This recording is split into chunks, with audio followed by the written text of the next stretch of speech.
Hello friends, फरी स्वागत है तमारू आपणी यूट्यूब चैनल एज्यू फंडा में। आज આપણે ભારતના બંધારણ વિશે ચર્ચા કરીશું, જેમાં આજનો આપણો ટોપિક છે ભારતના બંધારણ સભા, બંધારણ સભાનું બંધારણ અને તેનું સ્વરૂપ। બંધારણ સભાની રચના કેબિનેટ મિશન યોજના અંતર્ગત પ્રાંત અને દેશી રજવાડાઓના સમૂહ વચ્ચે વસ્તીના આધારે બેઠકોની વહેંચણી કરવામાં આવી હતી। મિત્રો, આની પહેલાના લેક્ચરમાં પણ આપણે ચર્ચા કરી ચૂક્યા કે બંધારણ સભાની રચના કેબિનેટ મિશન યોજના અંતર્ગત કરવામાં આવેલી। મિત્રો, આ વસ્તીને આધારે બેઠકોની વહેંચણી કરવાનું નક્કી કરવામાં આવ્યું। એમાં 10 લાખે એક બેઠક એવું નક્કી કરવામાં આવ્યું, એટલે કે એક સભ્ય 10 લાખની વસ્તીએ। કુલ સભ્ય સંખ્યા 389 રખાઈ। બ્રિટિશ ભારતના પ્રાંતોમાંથી 292 સીટો આપવામાં આવી। કમિશનર પ્રાંતોને 4 સીટો, દેશી રજવાડોને 93 सीटों। आ रीतथी कुल 389 सीटों नक्की करवामां आवेली। मित्रों, आमांथी आ स्लाइडमांथी सीधा बेठा प्रश्न पूछाई शके के कई रीतना बेठकोनी वहेंचणी करवामां आवेली, तो के 10 लाखे एक बेठक एवी रीतथी वहेंचणी करवामां आवेली। कुल सभ्य संख्या केटली रखाई हती, तो के 389, अने एमांथी ब्रिटिश भारतना प्रांतोने 292, कमिशनर प्रांतोने 4 अने देशी रजवाड़ोने 93। आ रीतथी 389 सीटों नक्की करवामां आवेली। आम जुलाई ऑगस्ट 1946 दरमियान ब्रिटिश प्रांतनी चूंटणीना परिणाम मुजब बंधारण सभानी स्थिति 208 कांग्रेस ने, 93 मुस्लिम लीग ने, 15 अन्य एटले के सामान्य सभ्यों ने, टोटल 296 सीटों। हवे जे બંધારણ સભાની ચૂંટણી થઈ હતી તે જુલાઈ ઓગસ્ટ 1946 પછી એ ચૂંટણીનું પરિણામ છે એ કંઈક આ રીતના હતું। બંધારણ સભામાં સૌથી વધુ સભ્યો ધરાવતું બ્રિટિશ પ્રાંત એ હતું સંયુક્ત પ્રાંત, એમાં હતા 55 સભ્યો। બંધારણ સભામાં સૌથી વધુ સભ્યો ધરાવતું રજવાડું તો કે મૈસૂર, મૈસૂર પાસે હતા 7 સભ્યો।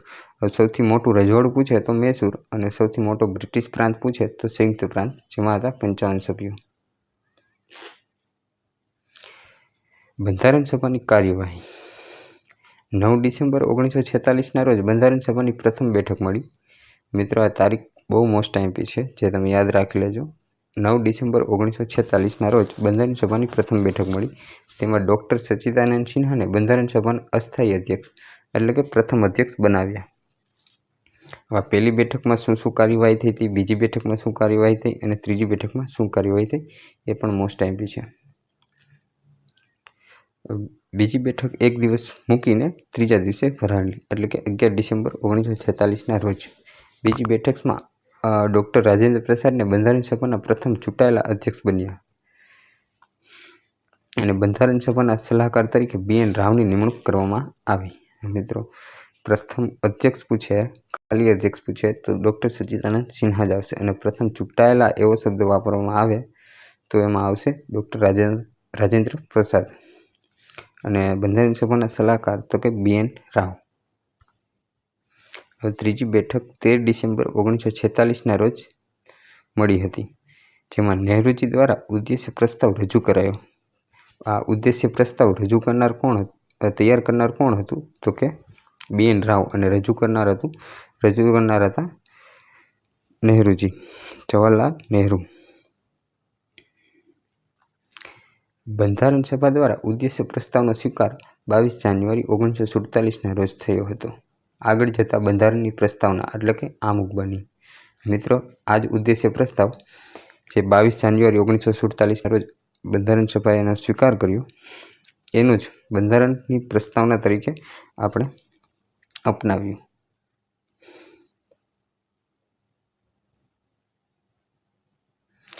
બંધારણ સભા દ્વારા કાર્યો માટે કુલ 22 જેટલી સમિતિઓની રચના કરવામાં આવી હતી। આ પ્રશ્ન પણ ઘણી વખત પૂછાઈ ચૂક્યો છે કે બંધારણ સભાએ કેટલી સમિતિઓની રચના કરી હતી, તો કે 22 સમિતિઓની। મિત્રો, એમાં એક મોસ્ટ આઈમ્પી અને ઘણી વખત પૂછાઈ ચૂકેલી એક સમિતિ છે પ્રારૂપ સમિતિ, જેને ખરડા સમિતિ પણ કહેવાય, અને મુસદ્દા સમિતિ અથવા તો ડ્રાફ્ટિંગ કમિટી, આના વિવિધ નામો છે। આમાંથી કોઈ પણ નામ આપણને એક્ઝામમાં ડાયરેક્ટલી પૂછાઈ શકે છે। 29 ઓગસ્ટ 1947ના રોજ ભીમરાવ આંબેડકરની અધ્યક્ષતામાં પ્રારૂપ સમિતિની રચના કરવામાં આવી, જેના દ્વારા બંધારણનું પ્રારૂપ રજૂ કરવામાં આવ્યું. બંધારણના પ્રારૂપને ફેબ્રુઆરી 1948માં બંધારણ સભા આગળ રજૂ કરવામાં આવ્યું. કુલ 8 મહિનાનો સમય પ્રારૂપમાં સુધારા માટે અપાયો. આ માટે બંધારણ સભાએ 266 દિવસ સુધી બેઠકો કરી. મિત્રો, આ પ્રારૂપ અથવા તો ખરડા સમિતિ છે એના અધ્યક્ષ કોણ હતા? તો કે ડૉક્ટર ભીમરાવ આંબેડકર. અને જેની રચના ક્યારે થઈ હતી ખરડા સમિતિની અથવા તો પ્રારૂપ સમિતિની? તો કે 29 ઓગસ્ટ 1947. જે તારીખ પણ તમે યાદ રાખી લેજો. અને આમાં કોઈ પણ આપણે બંધારણ સભા આગળ રજૂ કર્યું, ત્યારબાદ કોઈ પણ સુધારો કરવો હોય તો એના માટે 8 મહિનાનો સમય આપ્યો અને એના માટે કુલ 266 દિવસ સુધી બેઠકો કરી. 26 નવેમ્બર 1949ના રોજ બંધારણ સભાના અધ્યક્ષ ઉપરાંત 284 સભ્યોએ બંધારણ ઉપર પોતાના હસ્તાક્ષર કર્યા. જે મિત્રો આગળ 296 સભ્યો હતા, એમાંથી 284 સભ્યો હાજર હતા. એ લોકોએ 26 જાન્યુઆરી 1949ના રોજ બંધારણના અધ્યક્ષ સહિત 284 જણાએ એમાં હસ્તાક્ષર કર્યા, જે આજે પણ આપણા બંધારણમાં જોવા મળે છે. ભારતની બંધારણ સભાએ બંધારણ બનાવતા 2 વર્ષ 11 મહિના અને 18 દિવસ લાગ્યા. આ પણ ઘણી વખત પૂછાઈ ચૂક્યું છે કે બંધારણ બનાવતા કેટલો સમય લાગેલો? કે 2 વર્ષ 11 મહિના અને 18 દિવસ. એના માટે કુલ 64 લાખનો ખર્ચ થયો. મિત્રો, બંધારણ બનાવવા માટે કુલ 60 દેશોનું આપણે બંધારણનો અભ્યાસ કર્યો અને 64 લાખનો એના માટે ખર્ચ થયો હતો. 26 નવેમ્બર 1949ના રોજ બંધારણનો સ્વીકાર કરવામાં આવ્યો. મિત્રો, આ તારીખ પણ ઘણી વખત પૂછાય છે અને આપણને ખબર પણ હોવી જોઈએ કે 26 નવેમ્બર 1949ના રોજ બંધારણનું બનીને તૈયાર થઈ ગયું હતું અને આપણે એનો સ્વીકાર કર્યો, પણ અમલમાં લાવ્યા નહોતા. એ શું કામ નહોતા લાવ્યા એ આપણે આગળ જોઈશું. 24 જાન્યુઆરી 1950ના રોજ બંધારણ સભાની અંતિમ બેઠક મળી. ફરી 284 સભ્યોએ હસ્તાક્ષર કર્યા અને રાજેન્દ્ર પ્રસાદને રાષ્ટ્રપતિ બનાવ્યા. મિત્રો, પ્રથમ રાષ્ટ્રપતિ કોણ છે એ સૌને ખ્યાલ જ હશે, ડૉક્ટર રાજેન્દ્ર પ્રસાદ. હવે આ 24 જાન્યુઆરી 1950ના રોજ બંધારણ સભાની અંતિમ બેઠકમાં આ નિર્ણય લેવાયો કે આપણા પ્રથમ રાષ્ટ્રપતિ રાજેન્દ્ર પ્રસાદ હશે. મિત્રો, 26 જાન્યુઆરી 1950થી બંધારણનો અમલ શરૂ થયો. હવે સ્વીકાર ક્યાં થયો? તો કે 26 નવેમ્બર 1949. અને અમલમાં ક્યારે આવ્યું? તો કે 26 જાન્યુઆરી 1950થી. હવે શા માટે 26 જાન્યુઆરી છે? તો કે 26 જાન્યુઆરી 1930ના રોજ કોંગ્રેસ દ્વારા પૂર્ણ સ્વરાજ દિવસ તરીકે ઉજવ્યો. તેની યાદમાં 26 જાન્યુઆરીથી જ બંધારણનો અમલ શરૂ કરવામાં આવ્યો.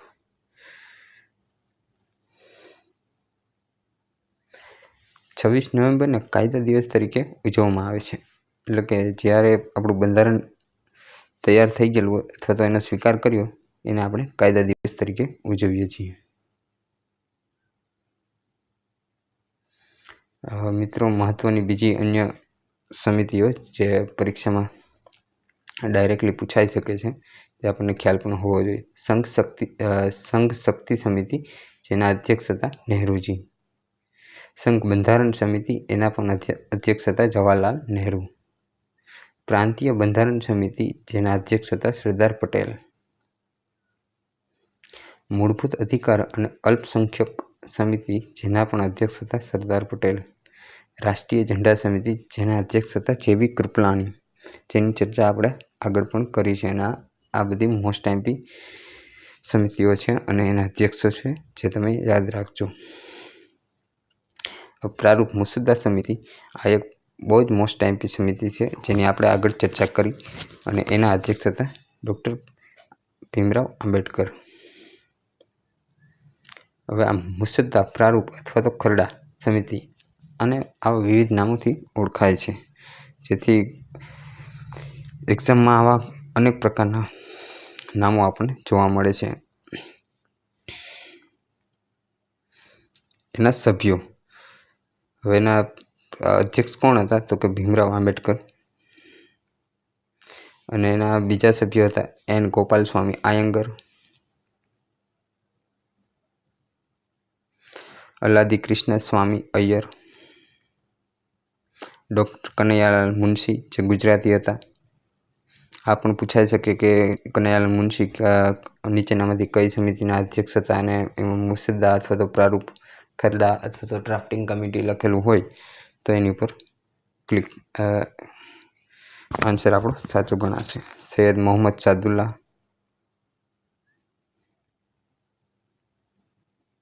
એન માધવરાવ, ટીટી કૃષ્ણમાચારી, આ એના 7 સભ્યો હતા।